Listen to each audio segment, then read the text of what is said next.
오늘은 예수님의 비유 중에 옳지 않은 청지기 비유로 누가복음 16장에 나오는 말씀을 가지고 같이 은혜를 나누려고 합니다. 어떤 성경학자들은 그런 얘기를 했습니다. 이 비유 말씀에 대해서 다른 말씀들은 본문이 다 해석이 필요하고 또 그 본문의 말씀을 가지고 여러 가지 적용을 할 필요가 있지만 이 비유의 말씀은 본래의 맛을 가지고 있고 그 맛이 무엇인지만 식별해내면 된다. 그 맛을 쓴맛인지 단맛인지 신맛인지 요 맛만 구별해내면 되는 은혜의 말씀이 비유의 말씀이다. 이렇게 이야기를 했습니다. 오늘 비유의 말씀은 옳지 않은 청지기의 비유는 비유 가운데서도 비교적 이해하기 좀 어려운 말씀들이 군데군데 나오는 말씀입니다. 요약 정리를 제가 간단하게 해드리면 어떤 부자에게 청지기가 있었습니다. 이 청지기가 재산을 낭비한다는 말이 주인의 귀에 들렸습니다. 그래서 주인이 이 청지기를 불렀습니다. 그리고는 내가 듣기로 어찌된 일인지 모르겠지만 네가 내 재산을 낭비하고 있다라는 말을 들었다. 그러니 이제 오늘부터 네 청지기 사무를 끝내라. 해고 통지를 받습니다. 하루아침에 주인의 재산을 낭비한다는 이유로 청지기라고 하는 직업을 잃게 됐습니다. 그러면서 혼자 독백처럼 말하는 것이 나오는데 그 유명한 땅을 파자니 힘이 없고 빌어먹자니 부끄럽다라는 말을 하게 됩니다. 이렇게 하면 내가 청지기 자리에서 떨어질 터이니까 그들이 나를 이제 자기들의 집으로 영접해 줄 것이다. 이렇게 생각을 하면서 머리를 쓰기 시작을 했습니다. 그 머리를 쓴 것이 뭐냐면 주인에게 빚을 진 사람들을 한 사람씩 불러가지고 그 빚을 자기 마음대로 탕감해 주는 일을 한 겁니다. 이 일이 오늘 본문의 내용의 주요 핵심 내용인데 이 말씀이 당시 시대적인 상황과 딱 맞아떨어지는 말씀입니다. 예수님의 비유를 들어보면 그 비유가 당시에 있었던 일들을 다 예수님은 예로 들어서 비유 설교를 하셨다는 것을 알 수 있는데 예수님 당시에 이 예루살렘에는 굉장히 가난한 사람들이 많이 있었습니다. 또 예루살렘뿐만 아니라 가나안 지역에 가난한 사람들이 무척 많았는데 이 가난한 사람들을 위해서 로마로부터 독립을 하려고 했던 열심당원, 젤롯당원이라고 했던 사람들이죠. 독립운동을 했던 사람들이고 시칼이라고 하는 칼을 품에 품고 다니던 사람들이었는데 이 사람들이 무장봉기를 일으켜서 예루살렘을 장악을 했습니다. 그런 다음에 채권자들이 모아둔 증서가 있는 그 문서보관소가 있는데 그 문서보관소에 불을 질렀다고 합니다. 그래서 이 채권자들, 즉 빚을 진 사람들이 그 빚을 진 증서가 한꺼번에 다 불타버리는 일들이 있었다고 하는 것이 요세푸스의 역사에 보면 나옵니다. 그런데 이 빚을 주는 사람들은 주로 누구냐 하면 바로 왕가의 친척들, 귀족들이죠. 왕손들, 그리고 신전에 있는 제사장 계층의 사람들, 특권층이라고 불리는 사람들이 주로 자기 재산을 빌려주고 그것을 가지고 고리를 받아서 생활하던 사람들이었습니다. 그래서 이 재산을 관리할 청지기를 주로 두게 되는데 그 재산을 관리하는 청지기들을 두고 자신들은 예루살렘의 아주 고급 지역, 고급 주택들이 많은 지역에서 살면서 그 사람들의 피를 빨아먹는 아주 나쁜 사람들이 이 부자들이었다라고 하는 것을 그 당시 상황 사람들은 잘 알고 있었다는 겁니다. 그런 상황을 잘 알고 있는 이스라엘 백성들에게 이 옳지 않은 청지기의 비유는 아주 적절하게 귀에 쏙쏙 들어오는, 그리고 그 시대 상황에 비추어 볼 때 있었던 일이었기 때문에 예수님의 비유는 쉽게 이해가 될 수 있었다라는 거죠. 자, 오늘 말씀에 보면 사건의 시작은 주인이 청지기를 해고하면서 시작이 됩니다. 이 낭비가 어떤 낭비였는지, 이 청지기가 무슨 낭비를 했는지 기록되어 있지 않지만은 더 이상 청지기직을 수행할 수 없을 정도로 이 주인의 재산을 낭비한 것으로 보입니다.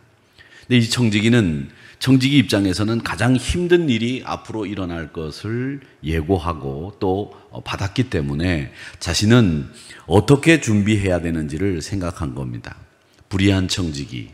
비록 그가 자신이 아닌 주인의 재산을 낭비한 사람이지만은, 그래서 해고를 당하지만은 그에게 배울 점이 하나 있습니다. 그 배울 점이 바로 뭐냐면 앞날을 준비하고 그 앞날을 대비했다는 것이 그의 지혜입니다. 그가 주인의 재산을 낭비했다.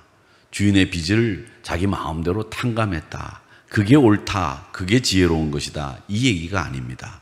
이 이야기의 핵심은 이것을 당한, 즉 어려움을 당한 이 청지기가 그 어려움을 극복하기 위해서 어떻게 준비하고 처신했는지, 이것에 대해서 예수님은 말씀하시는 것이지, 너희도 네 마음대로 남의 빚을 탕감해 주는 사람이 되라, 이런 뜻이 아니고요. 남의 재산을 낭비하는 사람이 되라, 이게 지혜로운 사람이다, 이런 얘기가 아니고요. 또 부자들의 재산을 뺏어 먹어도 된다, 이런 합리화를 시키는 명분을 주는 말씀도 아닙니다. 이 말씀은 핵심이 뭐냐면 자신의 앞날을 미리 준비하는 지혜로운 처신, 이것을 불의한 청지기를 통해서 배워야 된다는 겁니다.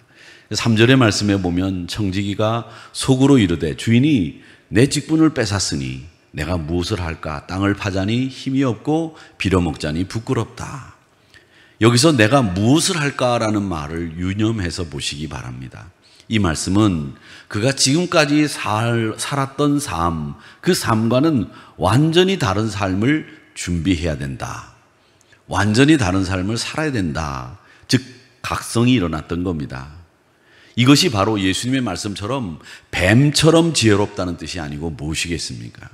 뱀처럼 지혜로운 것은 다른 것이 아니라 미래를 준비할 줄 아는 지혜가 있다는 뜻이기도 하다는 것을 본문을 통해서 배우는 겁니다. 물론 그의 미래를 준비하는 방법은 옳아 보이지 않습니다. 옳지 않습니다. 그런데 주인의 것을 함부로 자신이 탕감해 주면서 자신이 정해놓은 기준을 가지고 자신의 주인을 기망하는 행동을 했지만, 그러나 자기의 앞가림을 정확히 하는 그의 지혜는 우리가 배워야 된다. 그래서 그의 앞날을, 앞가림을 준비하는 지혜, 그것에 대해서 예수님은 칭찬을 하시고 그것을 배우라고 말씀하시고 있는 거지, 주인의 빚을 탕감해 주라는 것을 배우라, 이런 뜻은 아니다는 거죠.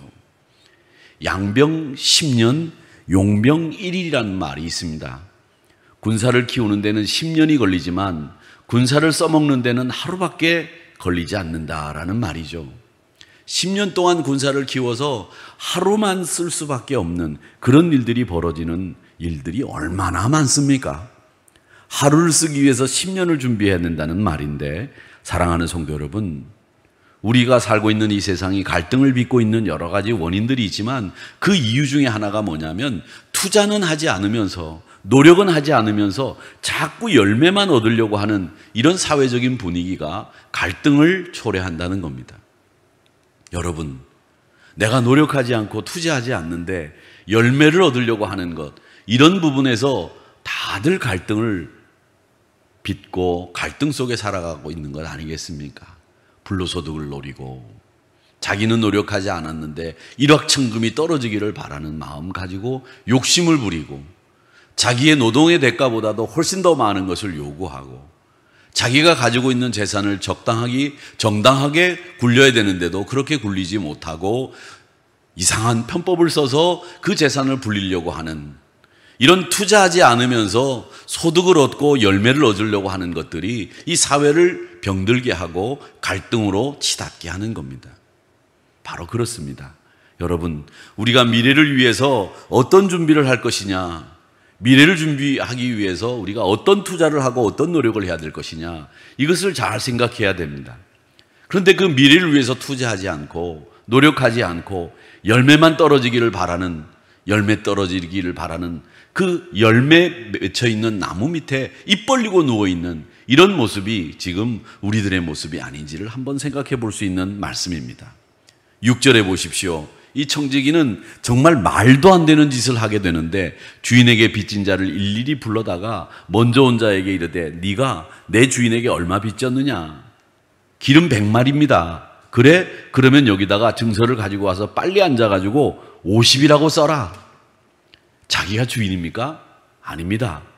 그런데 5천만 원 빚진 자를 2,500만 원 빚졌다고 반을 깎아줍니다. 이런 행동은 분명히 불의한 행동이지만 그 행동은 뭐를 대비하는 행동입니까? 해고 이후에, 파면된 이후에 자신을 위한 준비를 했다는 이 부분에 있어서 이 옳지 않은 청지기는 지혜롭다는 겁니다. 주인을 속이라는 말이 교훈이 아니라 앞날을 준비하는 지혜를 배우라는 말씀입니다. 인생은 생각대로 안 됩니다. 심지어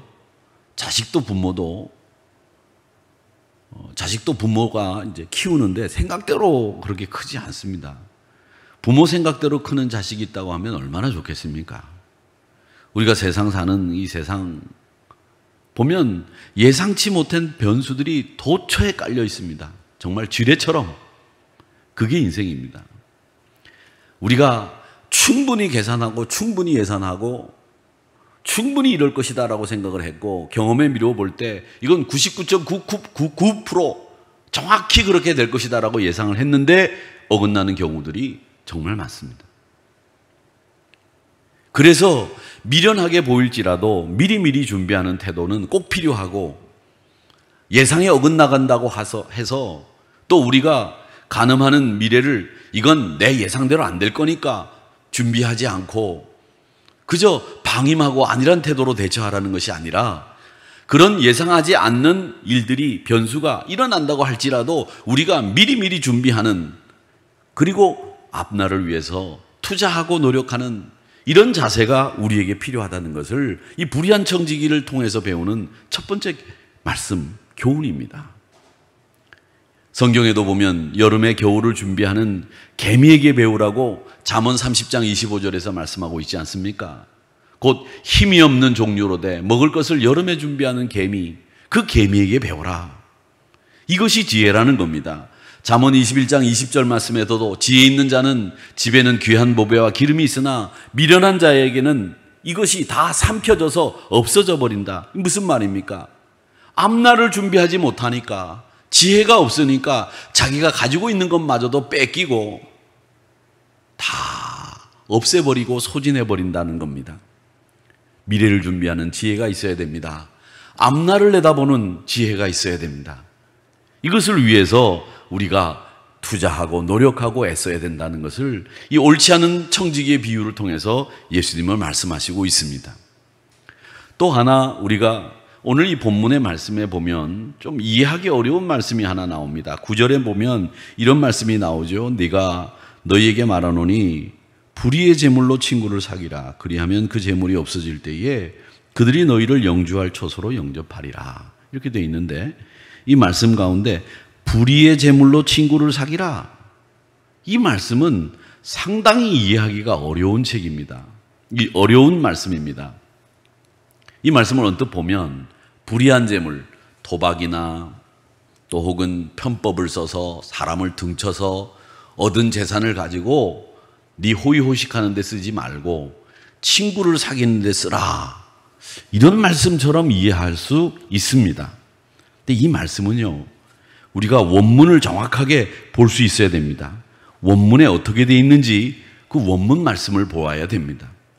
원문에 보면 불의한 재물로 친구를 사귀라라고 하는데 이 불의한 재물로라고 하는 말은 조사 중에 기국격 조사라고 해서 방법을 이야기할 때 쓰는 조사입니다.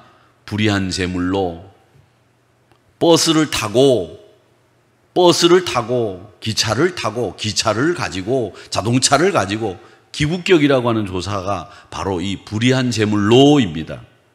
불의한 재물을 가지고 친구를 사귀어라 이렇게 되어 있는 말씀인데 그런데 이 원어 성경에 보면 이 재물로가 아니라 재물에서 나와라는 말입니다. 이 헬라어 가운데 여러분 영어에 엑시트라고 하는 말이 있습니다. 비상구라고 하는 말이죠. 그 비상구라는 말은 EX가 들어갑니다. EX. 영어로 EX가 헬라어는 EK예요. 에크라고 하는 말입니다. 근데 원어에 보면 불의한 재물 에크라고 하는 불의한 재물에서 나와 이렇게 되어 있습니다. 이 말은 정확하게 얘기하면 원문대로 이야기하면 불의한 재물에서 에크해서 나와서 친구를 사겨라. 불의한 재물을 탐하지 말고 불의한 재물을 얻으려고 편법 쓰고 술수 쓰고 남을 등칠 생각하지 말고 사람을 사귀는 일을 해라. 그것도 믿음의 사람들을 사귀는 일을 해라. 그래야 네가 하나님 나라 갈 수 있는 믿음의 사람으로 거듭날 수 있다. 이런 이야기를 하시는 겁니다. 그러니까 이 얘기를 가지고 뭐 이상하게 해석하시는 분들이 많이 계시는데 원어 성경을 보면 정확하게 나옵니다. 에크가 쓰였습니다. 불의한 재물에서 나와. 불의한 재물에서 벗어나. 불의한 재물을 탐하지 말고 사람을 사귀고 친구를 사귀어야 된다. 이렇게 되어 있습니다. 그러니까 이어서 13절의 말씀으로 내려가 보면 하나님과 재물을 겸해서 섬길 수 없으니까 불의한 재물에서 나와서 친구를 사귀는데 예수님 친구 사귀고 하나님을 친구 삼아 예수님을 친구 삼아 그를 친구로 삼아 너희들이 사귀어야 하나님 나라 영원한 처소에 갈 수 있다. 이 말씀을 하시는 겁니다. 그래서 13절에서 하나님과 재물을 겸해서 섬길 수 없다. 그렇게 얘기를 하시는 거죠. 사랑하는 성도 여러분, 이 말씀의 뜻을 잘 생각하시기 바랍니다. 이유 없이 내 안에 생기는 탐심, 욕심, 그리고 사람을 속이면 얼마든지 속을 것 같은 그런 생각이 들어서 그 사람을 속여서 내가 재물을 얻을 수 있다고 한다면, 거짓말을 해서 재물을 1원이라도 얻을 수 있다면 우리 사람들은 마음이 동하게 돼 있어요. 근데 여러분, 그런 일을 하지 말고 불의한 재물은 1원이라도 탐하지 말고 사람을 속이는 법 없이 사람을 속이는 법 없이 그 사람을 사귀는 일에 애를 쓰는 거, 그게 믿음의 사람이 해야 되는 일이다라는 거죠. 그리고 오늘 이 옳지 않은 청지기에서 우리가 배워야 될 점이 또 하나 있습니다. 그 말씀이 뭐냐면 바로 마지막 날이 있다는 것을 이 청지기는 알고 있었다는 거 배워야 됩니다. 마지막이 있다는 거, 내가 해고되면 이제 이 자리에 더 이상 있을 수 없다라는 걸 알고 있었기 때문에 그에게는 마지막이 있다는 것을 알고 있었다는 것이 되죠. 이걸 우리는 신앙적인 용어로 뭐라고 얘기합니까? 신앙적인 용어로 마지막을 준비하고 마지막이 있다는 것을 아는 거, 내가 끝날 때가 있다는 것을 아는 거, 이게 바로 뭐냐면 신앙적인 용어로 정리하면 종말의식입니다. 지혜로운 사람은 누구에게나 마지막이 있다는 것을 잘 압니다. 내가 이 자리에 끝까지 있을 수 없다는 거, 내가 이 지위를 끝까지 누릴 수 없다는 거 잘 압니다. 언젠가 내려갈 때가 있고 언젠가 끝내야 될 때가 있고 시작이 있으면 끝이 있다는 것을 이 지혜로운 사람들은 안다는 거죠. 옛날에 그렇게 좋았던 것들이 마지막이 있다는 것을 알고 종말의식을 갖게 된 후에 바라보면 그게 아무것도 아니라는 게 눈에 보이는 거예요. 마지막이 있다는 것을 몰랐던, 신앙이 없었던 그때는 그게 너무 좋아 보였어요. 근데 지금은 그렇지 않다는 거죠. 죽음이 코앞에 닥쳐왔다고 한다면, 마지막에 내게 있다는 것을 알면 뭐 그렇게 큰 집이, 큰 재물이 무슨 소용이 있겠습니까? 죽는다고 생각한다면, 마지막이 있다고 생각한다면 다 용서할 수 있고요. 죽음 앞에서는 우리 삶을 새롭게 볼 수 있다는 거죠. 그러니까 늘 죽음을 기억하고 죽음을 생각하면서 살라고 얘기하지 않습니까? 그러나 불행하게도 오늘날 많은 그리스도인들이 이 마지막이 있다는 생각을 잊은 채 살아갑니다. 종말의식을 생각하지 않고 살아갑니다. 그래서 영적인 파워가 떨어지는 거예요. 영원한 천국을 바라보는 눈이 흐려졌습니다. 이 세상이 영원히 살 장소인 것처럼 착각하고 있습니다. 천국에 갈 하나님의 자녀들이 불신자처럼 힘없이 능력 없이 삽니다. 불신자처럼 세상을 사랑하고 이 땅을 흠모하고 미련을 두고 삽니다. 그 때문에 성도들과 믿지 않는 사람들이 별반 차이가 없어 보이는 거예요. 만일 우리 신앙인들의 인생 목적이 이 세상에서도 잘 되는 데 있고 모든 관심이 이 세상 일에 집중되어 있다고 한다면 우리는 마지막이 있다는 걸 지금 잊고 있는 겁니다.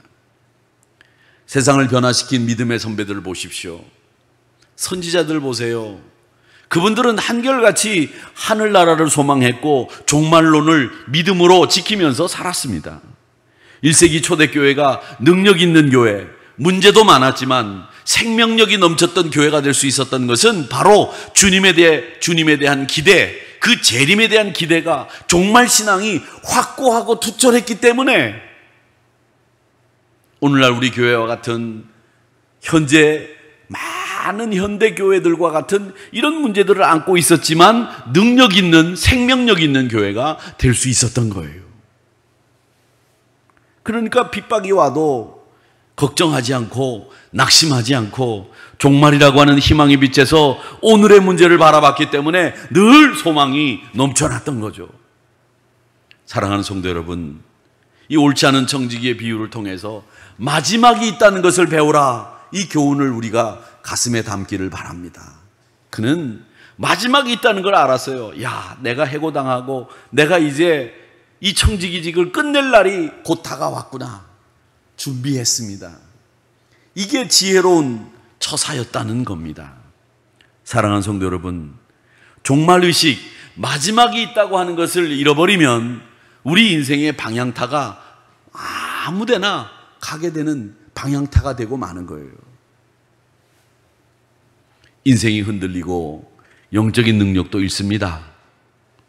그렇기 때문에 옳지 못한 이 청지기로부터 배워야 되는 교훈이 바로 뭐냐면 마지막이 있다.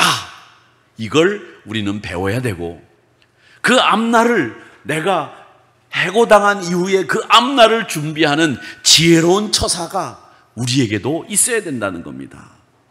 내 앞으로의 삶을 위해서 노력하고 투자하고 애쓰고 이런 게 필요하다는 거죠.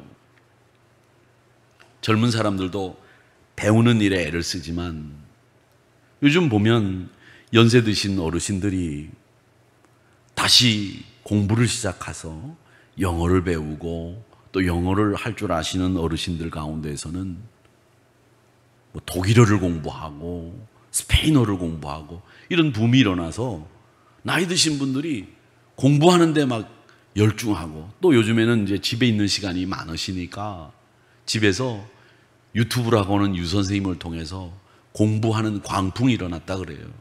어르신들이 막 요즘에는 컴퓨터를 젊은이보다 더 잘 쓰시는 이런 분들도 계시고 앱도 만드시는 그런 어르신들도 있더라고요. 그래서 어르신들 건강을 위한 앱도 만들어내고 그것도 어르신들이 이렇게 자기가 마지막이 있다는 것을 알고 앞날을 위해서 건강하게 살기 위해서 자신을 위한 투자 그리고 미래를 위한 투자를 계속 하시는 이 연세 드신 분들은 젊은이들보다 더 젊게 사시는 거죠.